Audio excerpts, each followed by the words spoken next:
So basically, this is a brief class on suture materials, which is both fundamental and basic for all medical graduates, people appearing for NEET PG, Central Institute examinations, actually especially for Central Institute examinations.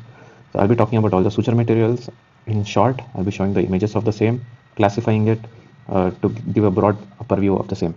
So to classify, it's classified as absorbable and non-absorbable suture materials broadly. And under each of these, there are both natural and synthetic. The first thing that might arise in anyone's mind is why is there synthetic and natural? Why can't we just have natural materials? Is basically on how it gets absorbed. Natural suture materials gets absorbed in one of these three ways, either via inflammatory degradation, phagocytic degradation, or more commonly catalytic enzymatic degradation. All three modes are unpredictable and their rate of absorption does not remain the same. Like for example, when you take enzymatic or catalytic absorption, it is slow to begin with, but once the enzymatic catalysis starts, the rate of absorption becomes multiple times the initial rate. So it's unpredictable, and the absorption cannot be predicted on when it's gonna till how long it's gonna last in the body. So here comes the picture of synthetic materials, wherein the absorption is more uh, absorption is more predictable because it is by hydrolysis. It's by hydrolysis. So the rate of absorption is linear curve and more predictable. So coming to, I'll just list out all the examples under each of these and then go on to individual ones. First is absorbable natural synthetic suture materials. They include catgut, chromate catgut, and kangaroo tendon. And synthetic absorbable include vicryl, monocryl, dexon, maxon, PDS, biosyn. Coming to non-absorbable, those that remain permanently in your body are natural include cotton, linen, silk, and nylon. All these are like textile materials.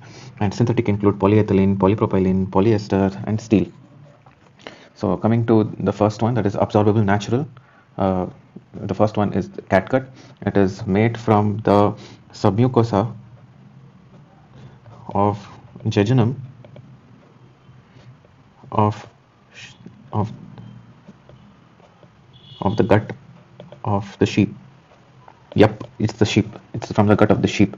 So I usually remember it as sheep gut than cat gut, because usually graduates get confused as it's derived from the gut of the cat, but it's actually from the sheep. The strength remains for 7 days on average, and uses it's no longer used mainly for two reasons. First, because of its short duration of stay in the body, and secondly, because it causes reactions. Because why? Because it's organic material, and organic materials are prone for reactions in our body. Next is chromic catgut. It is the same, that is from the submucosa of jejunum of sheep gut, but here it is along with chromic salts. The material is dipped in chromic salts. So it is soaked in chromic salts. Why is it soaked in chromic salts? Because it increases the preservative action of the chromic salts, helps in increasing the duration of stay in the body. That increases the strength of the chromic catgut, and it increases by 3 times, that is 21 days. Uses, it's used for superficial surgeries, surface surgeries like circumcision, and it's also used for gut anastomosis and few GUT procedures, genitourinary tract procedures. Next comes kangaroo tendon. Kangaroo tendon. So this is how chromic catgut material looks like. It has a yellowish hue to it, and it's chromic nowadays, not just catgut. Material of kangaroo tendon is from the tail of kangaroos, hair obviously, fur rather. Strength is similar up to 2 weeks approximately, and it's no longer used. It's just for theoretical purposes. So we finished the absorbable natural. Now coming to absorbable synthetic. The first one is vicryl. Here I would like to tell you how to read a suture material when you get it in wherever it is in a setting, the procedure room, casualty, OPD, wherever you're doing it. How to basically read it is this includes the company. This is the company of the suture material. This is what suture material it is in bold and big font. And it can be either coated or not coated. Coated includes either to prolong its life by a preservative, or using an antibiotic coating. And here it tells if it's braided or not. Braided is usually multiple threads woven into a single stronger thread. This is called braiding, whereas not braided is a single filament.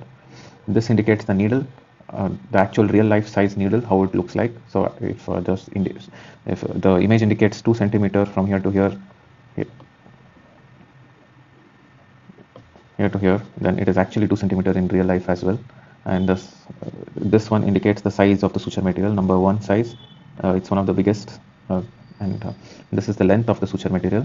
And this here usually comes the expiry date and the lot number or the trademark number. So this is how you read a suture material. And coming to the material, what it is made of? It is usually called Vicryl 910 because it's a combination of glycolide plus lactate at the ratio of 910 is to 90. Glycolide plus lactate 910 is to 90, and this name Vicryl was given by the company Ethicon. Strength remains for 6 weeks, which is pretty good, and it is used for many things, and most commonly it's used for subcuticular suturing or subcutaneous tissue suturing. It's used for suturing muscles. Bear with me, it's not the tendons, it's muscles. For tendons, it's a polypropylene. It's used for suturing muscles, and then used for also used for suturing gut ends and port sites, laparoscopic port sites. These are some of the uses of Vicryl. Next, monocryl is similar to Vicryl, except that it's made of polyglycapron. To spell it out properly, it is polyglycapron. So the polymer of this is called as monocryl, and that is the material. Strength remains approximately for 6 weeks, and it's used for subcuticular suturing. Example in face, breast after removal of a tumor. Next is Dexon. Dexon is, I usually remember it as D double, that is braided.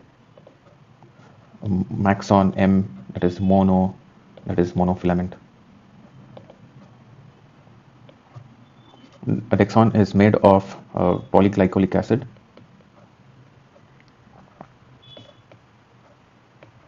And it's a braided monomer. Strength is monomer versus dimer is nothing but how many elements make up the suture material. If it is a single element like polyglycolic acid, it's called a monomer. The monomer. Whereas Vicryl is made of 2 materials, that is glycolide and lactate. So it's a dimer. So this is how Vicryl looks like, usually purple. The material itself is also purple. Usually Vicryl is remembered as violet. As you can see, monocryl is amber colored. Dexon is brown. Maxon is white. Maxon is polyglyconate. The material is polyglyconate. Strength remains and uses remain similar to Dexon, and whose uses remain similar to Vicryl. So if you remember Vicryl, you can remember other absorbable suture materials. And polydiaxanon is a very important suture material, and it is nothing but polydiaxanon suture. Polydiaxanon suture. It's the one weird thing about this is that the covering of this is in gray, but the suture material itself is violet. It's like I said, it's polydiaxanon. The material is polydiaxanon. It's a monofilament, and it has very high memory. The strength remains, that T half or the duration for which it stays is very high. That's 180 days, and uses are it's used in uses similar to Vicryl for gut anastomosis, biliary surgeries, etc. Biosyn is a polymer of polyglycolic polymer. It's called as glycomer, glycolic acid polymer.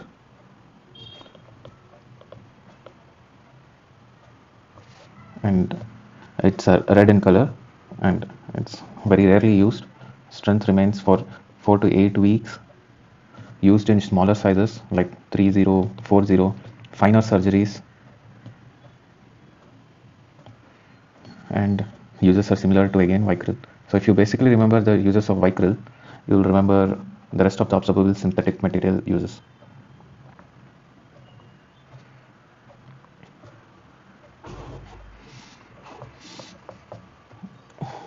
Coming to non-observable suture materials, all these are very simple. All these are textile names. It's made from cellulose of cotton pod.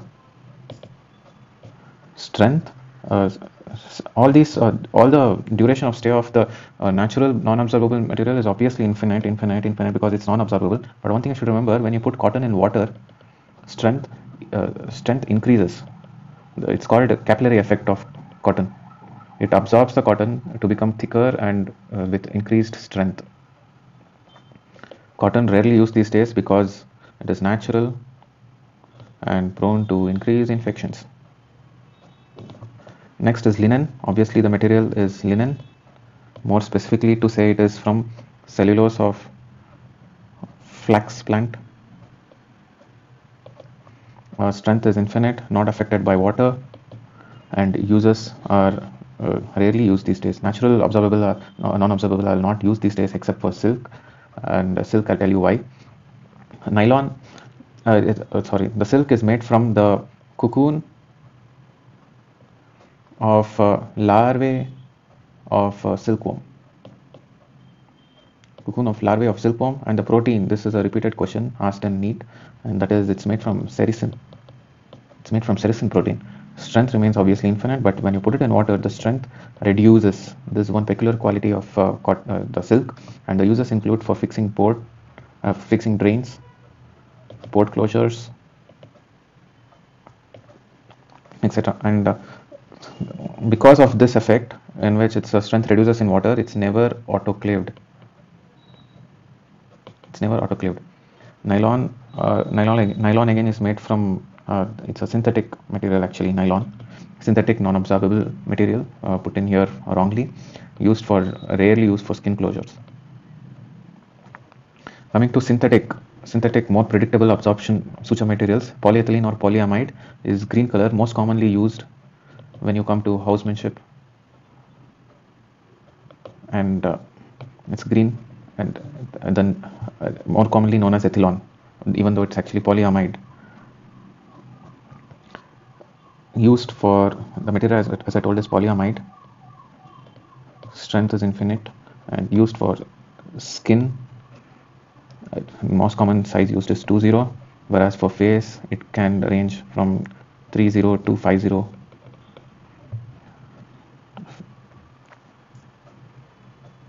It's braided.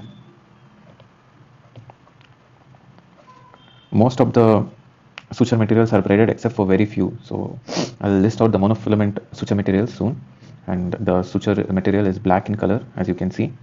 And usually RCN or reverse cutting type needles are used in for polyamide, that is ethylene, mainly for skin suturing. One weird effect which ethylene shows is called as wick effect. It was observed in ethylene.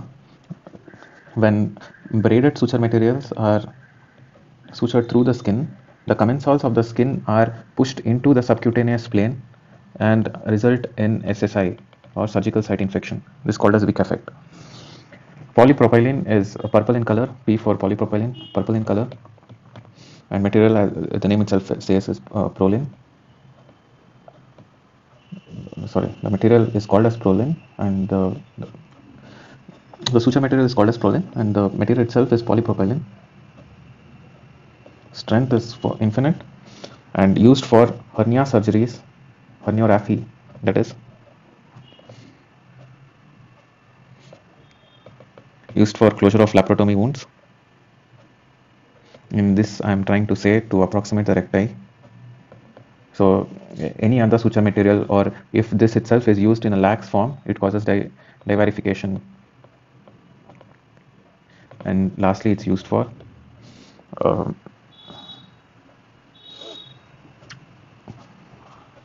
cotton colon or rectal surgeries, rectal approximations. Whereas the suture material is purple, polypropylene or prolene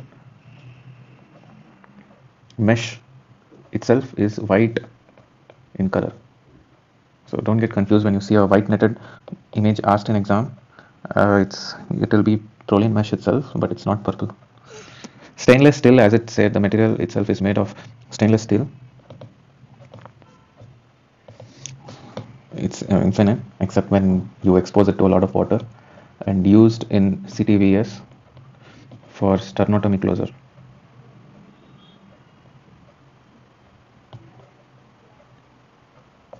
Or any bone approximation. So these are basically all the suture materials available. And to give a quick summary, what is used for gut? Vicryl. What is used for vessels? Suture material of choice for vessels, it is polypropylene. And then the last name few monofilaments.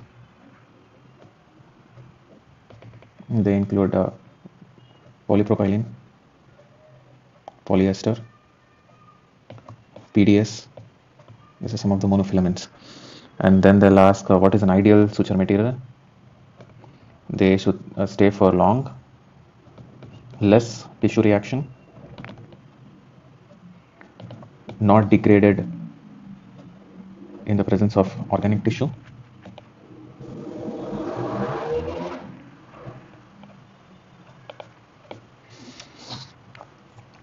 less elastic,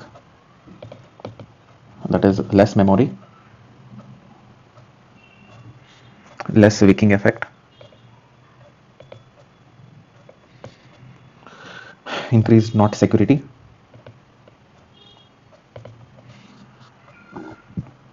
economically available,